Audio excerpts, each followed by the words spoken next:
Good morning students. आज का हमारा कक्षा कार्य है आपके पाठ्य पुस्तक संचयन में संकलित महादेवी वर्मा द्वारा रचित संस्मरणात्मक गद्य रचना गिल्लू। सोनजूही में आज एक पीली कली लगी है। इसे देखकर अनायासे उस छोटे जीव का स्मरण हो आया जो इस लता की सघन हरितमा में छिपकर बैठता था। सघन मीन्स घनी, हरितमा हरियाली में छिपकर बैठता था और फिर मेरे निकट पहुंचते ही कंधों पर कूदकर मुझे चौंका देता था। तब मुझे कली की खोज रहती थी, पर आज उस लघु प्राण की खोज है। लघु प्राण उस छोटे से जीव की खोज है, परंतु वह तो अब तक इस सोनजूही की जड़ में मिट्टी होकर मिल गया होगा। कौन जाने स्वर्णिम कली के बहाने वही मुझे चौंकाने ऊपर आ गया हो। सोनजूही एक फूल, सोनजूही फूल होता है, पीले रंग का फूल होता है, फूल की बेल सोनजूही। अचानक एक दिन सवेरे कमरे से बरामदे में आकर मैंने देखा दो कौवे एक गमले के चारों ओर चोंचों से छुआबल जैसा खेल खेल रहे हैं। यह काक भुचुंडी भी विचित्र पक्षी है। एक साथ समादृत मीन्स विशेष, जिसे आदर दिया जाता है, अनादरित अनादर किया जाता है, तिरस्कार किया जाता है, अति सम्मानित अति अवमानित। हमारे बेचारे पुरखे ना गरुड़ के रूप में आ सकते हैं, ना मयूर के, ना हंस के। उन्हें पितृपक्ष में हमसे कुछ पाने के लिए काक बनकर ही अवतीर्ण होना पड़ता है। अवतरण मीन्स प्रकट होना पड़ता है। इतना ही नहीं, हमारे दूरस्थ प्रियजनों को भी अपने आने का मधुर संदेश इनके कर्कश स्वर में ही देना पड़ता है। कर्कश, जो कानों को अच्छा नहीं लगता, ऐसा स्वर। दूसरी ओर हम कौवा और काव काव करने को अवमानना के अर्थ में ही प्रयुक्त करते हैं कि जो काव काव करते हैं कौवे, हम उनको अच्छा नहीं समझते कि वो ही हमें प्रियजनों, दूर बैठे जो हमसे बिछुड़ चुके हैं, उन प्रियजनों के आने का किन दिनों में, श्राद्ध में, पितृपक्ष में, श्राद्ध के दिनों में वही हमें संदेश देते हैं।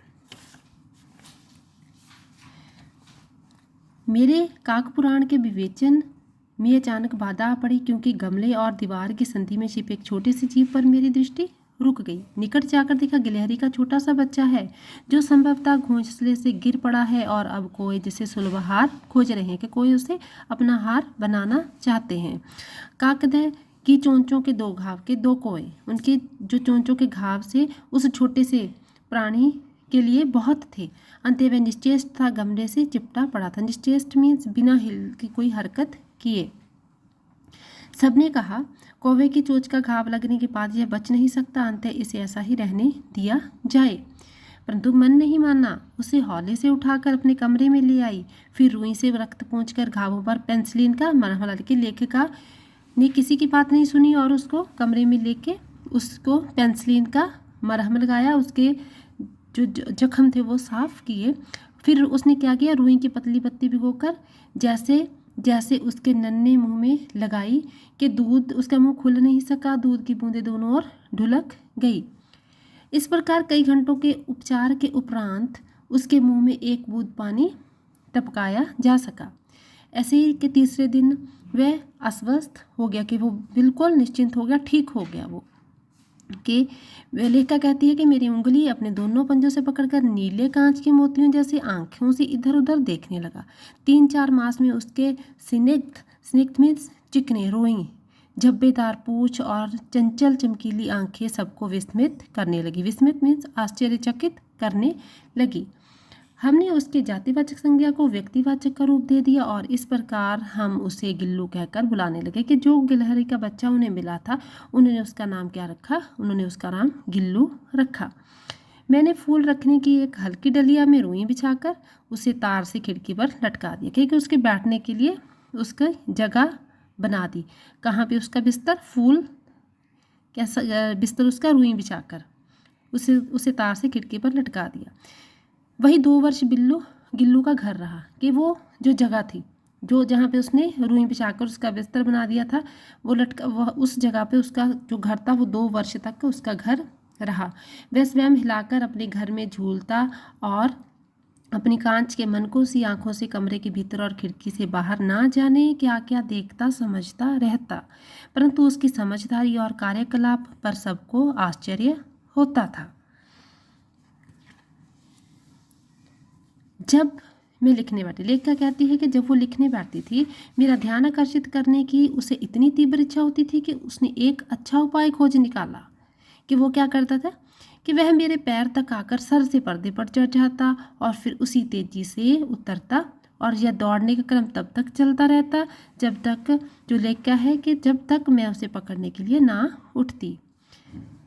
कभी लेखिका क्या करती कि वो गिल्लू को पकड़कर एक लिफाफे में बंद कर देती कि उसके सिर के अतिरिक्त और लघुगात, उसका जो छोटा सा शरीर था वो सारा उसके लिफाफे के अंदर होता और बाहर दो पंजे होते और सर वो बाहर होता। ऐसे ही वो कभी कभी घंटों मेज पर दीवार के सहारे खड़ा रहकर वह अपनी चमकीली आंखों से मेरा कार्यकलाप देखता रहता। वो लेखिका के पास मेज पर दीवार के सहारे कि घंटों घंटों खड़ा ऐसे ही देखता रहता।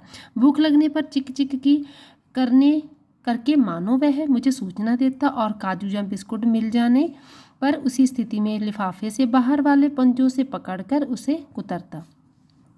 फिर गुल्लू के जीवन का प्रथम बसंत आया। नीम चमेली की गंध मेरे कमरे में हौले हौले आने लगी। बाहर की गिलहरियाँ खिड़की की जाली के पास आकर चिक चिक करके ना जाने क्या कहने लगी। गिल्लू को जाली के पास बैठकर अपनेपन से बाहर झांकते हुए मुझे लगा कि इसे मुक्त करना आवश्यक होगा। कि बेटा जो महादेवी वर्मा थी वह पशु पक्षियों को बहुत अच्छे थे, उनके जो फीलिंग्स थी, उनकी भावनाएं थी, उनको बहुत अच्छे से समझती है। उनमें भी इंसानों की भांति ही कोमल भावनाएं होती हैं। मैंने कीले निकाल कर फिर क्या महादेवी लेखिका ने क्या किया, कीले निकाल कर जाली का एक कोना खोल दिया और इस मार्ग से गिल्लू के बाहर जाने पर सचमुच ही मुक्ति की सांस ली। इतने छोटे से जीव को घर में पले कुत्ते बिल्लियों से भी बचाना एक समस्या ही थी। अवश्य कागज पत्रों के कारण लेखिका के बाहर जाने पर उसका कमरा बंद ही रहता था। जब वो कॉलेज से लौट के कमरा खोलती थी कि वो जब भी भीतर पैर रखती थी वैसे ही गिल्लू भी जाली के द्वार से कमरे में आ जाता था और फिर पैर से सिर और सिर से पैर तक दौड़ लगाने लगता। यह नित्य मीन्स रोज का यह क्रम होता था। जब लेखिका आती थी तो गिल्लू भी खुश हो जाता था, इधर उधर कमरे में जाली के रास्ते कमरे में आ जाता था। जब लेखिका कमरे से बाहर जाती तो गिल्लू भी खिड़की खुली जाली की राह जो बनाई थी उससे बाहर चला जाता और वह गिलहरियों के झुंड का नेता बना हर डाल पर उछलता कूदता रहता। फिर ठीक 4 बजे खिड़की से भीतर आकर अपने झूले में झूलने लगता। मुझे चौंकाने की इच्छा उसमें ना जाने कब और कैसे उत्पन्न हुई। कभी वो फूलदानी कहाँ छिप जाता, फूलदान के फूलों में छिप जाता, कभी पर्दे की चुन्नट में, कभी सोन जूही की पत्तियों में। मेरे पास बहुत से पशु पक्षी हैं। ये लेखिका कहती है कि उसके पास बहुत से पशु पक्षी हैं, लेकिन कभी इतना नहीं हुआ कि किसी ने भी मेरी थाली में खाने की हिम्मत नहीं हुई। लेकिन गिल्लू क्या था, अपवाद था। गिल्लू इसमें मर्यादित नहीं था, वो नियम में वो नहीं था। वो क्या करता था कि उसकी थाली में खाने की हिम्मत किसी की नहीं हुई, लेकिन वो क्या करता था, खाने में जैसे ही लेखिका कमरे में पहुंचती थी वह भी क्या करता, बरामदा पार करके मेज पर पहुंच जाता। कि लेखिका ने बड़ी मुश्किल से, बड़ी कठिनाई से उसे थाली के पास बैठना सिखाया। वो थाली में से एक एक चावल उठाकर बड़ी सफाई से खाता। काजू उसका प्रिय खाद्य था।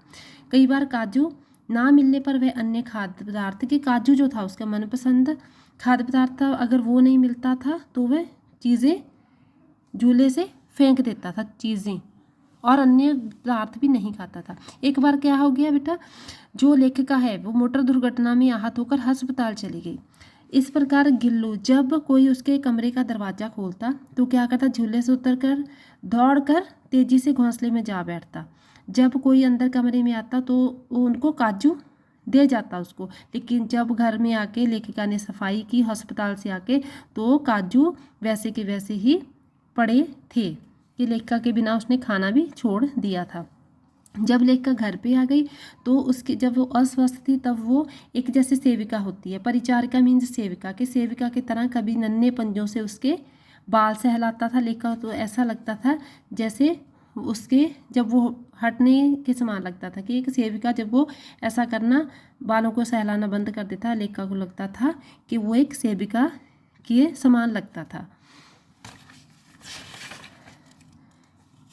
नेक्स्ट, गर्मियों में मैं जब दोपहर में काम करती तो गिल्लू, जब लेखिका कमरे में बैठी काम करती होती गर्मियों में तो गिलहरी उस गिल्लू को भी बहुत गर्मी महसूस होती थी। वो नए नए खोज तरीके निकाल लेता था। वो क्या करता था कि जो पानी की सुराही होती थी उस पर लेट जाता और उसके समीप ही रहता और ठंडक में रहता। वो कहते हैं कि गिलहरियों के जीवन की जो अवधि है, उम्र है, वो ज़्यादा नहीं होती। अब गिल्लू की भी जीवन यात्रा का अंत आ ही गया। ठीक है, कि वैसे ही वो दिन आ गया जब क्या हुआ, उसने दिन भर कुछ नहीं खाया और बाहर भी नहीं गया। रात को यातना मीन्स दुख में वो झूले से उतरकर लेखिका के पास आ गया। उसके पंजों से मेरी उंगली को, कि लेखिका की उंगली को इस प्रकार पकड़ लिया जैसे उसने बचपन में जब उसको लेखिका को वो मिला था, उसी स्थिति में उसने उसके पंजों उसकी उंगली को पकड़ लिया और उसके पंजे इतने ठंडे हो गए थे। फिर क्या किया, लेखिका ने हीटर जलाया, लेकिन प्रभात की प्रथम किरण के साथ ही वह किसी और जीवन में जागने के लिए सो गया। ठीक है, फिर लेखिका ने उसका झूला उतार कर रख दिया, जाली भी बंद कर दी कि अब नई गिलहरियों की जो पीढ़ी थी वो जाली के पास चिक चिक करती रहती हैं और सोन जूही पर बसंत आता ही रहता है। सोन जूही की लता के नीचे गिल्लू को समाधि दी गई है, इसलिए भी कि उसे वह लता सबसे अधिक प्रिय थी, इसलिए भी कि उस लघुगात का किसी वासंती दिन जूही के प्रीतांभ मीन्स पीले रंग का छोटे फूल में खिल जाने का विश्वास मुझे संतोष देता है। धन्यवाद।